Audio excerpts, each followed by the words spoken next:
So my name is Armin Babajanian, and I am this COO of Big Brothers Big Sisters. I've been with the organization for a little over 15 years in 4 different markets. I started with the program in 2001 in our Houston office. I've also done some international work in Poland, starting the program there. And I'm a big brother. I've been a big brother for a little over 13 years to 2 different littles. The origination of the program goes back to 1904, so it's over 110 years old. And the really cool thing is there's a guy who worked in the court system, and he was a court clerk, and he noticed that boys were coming through his court system, and they were getting into trouble, mainly for behavioral issues. And he kept seeing the same faces. He kept seeing that they were boys who didn't have proper male role models, and he was seeing that they kept coming back.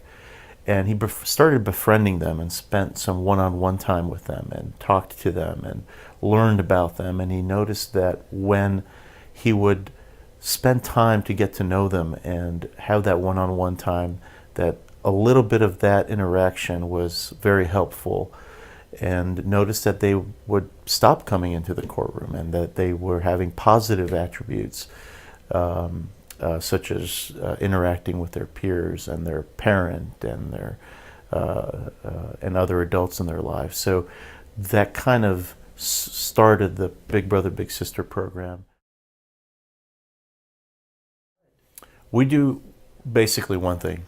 We're a mentoring organization. We don't like to dip our toes into things that are out of our realm and out of our mission statement. We focus on children who are facing challenges, who face some sort of adversity and are at risk of making poor decisions and bad decisions. And we paired them up with volunteers who would become their mentors in one-to-one mentoring relationships. Through these relationships, we have seen that there are positive outcomes. So we serve kids. We start accepting them at 5 years old, and we enroll them up until they're 17, but we continue to serve them until they're 21.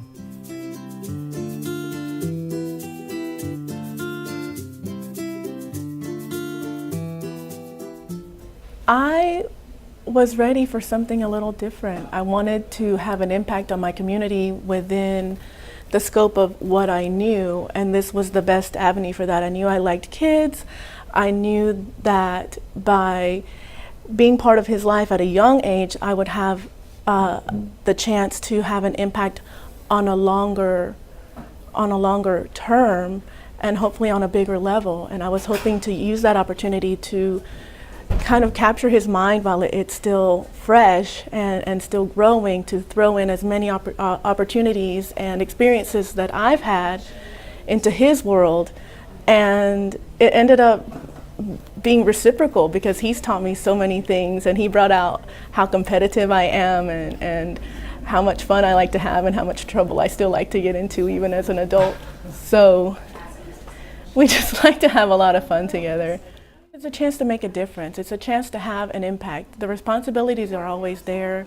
The job is always there. And opportunities to hang out with somebody like him aren't. So especially not at the age that he is, and the things that there are to do right now.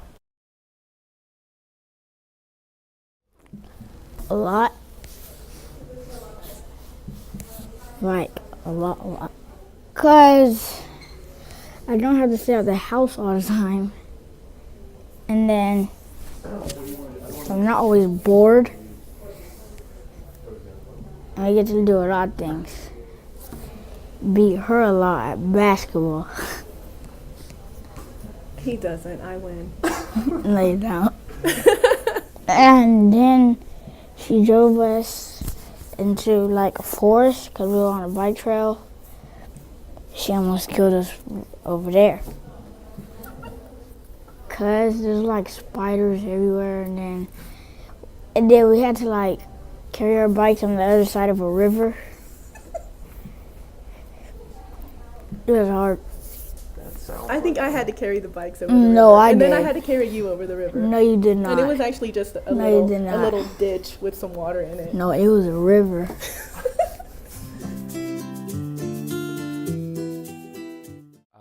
We've been paired together for 3 years as of today, May 20th.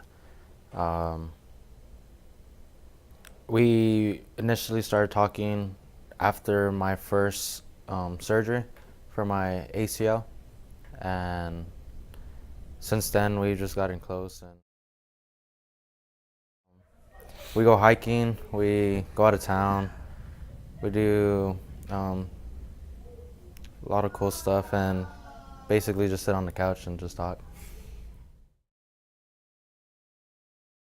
So what I would say to any professional male or male that's looking to give back is that the rewards that you're going to reap later are far outweigh what you really think you're getting yourself into in terms of the time commitment, or am I going to be good enough, or those questions, all those what ifs that you think about initially before you make that actual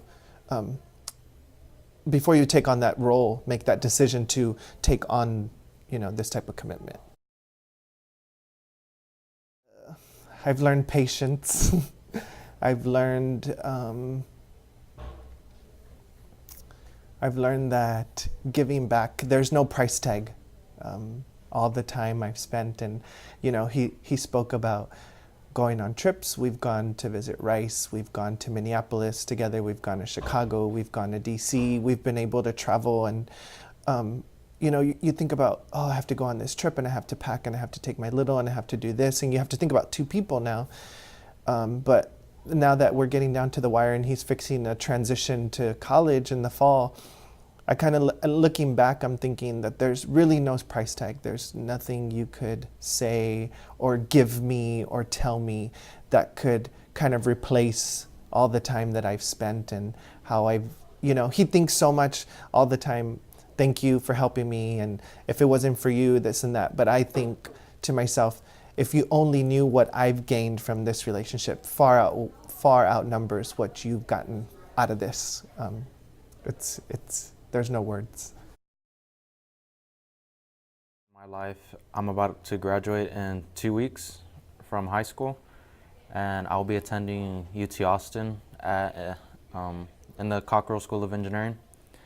It's a profound program at UT Austin.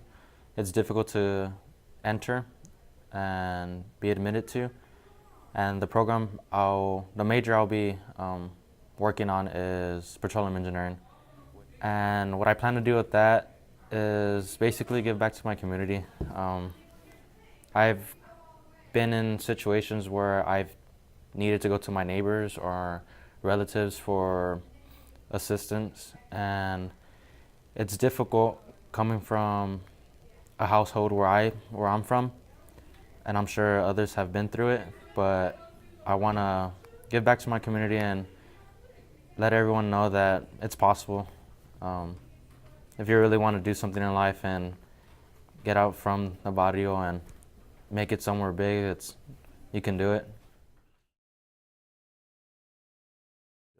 We are excited to programmatically to have more opportunities for our volunteers and our kids and our parents to come to training sessions, to meet our staff.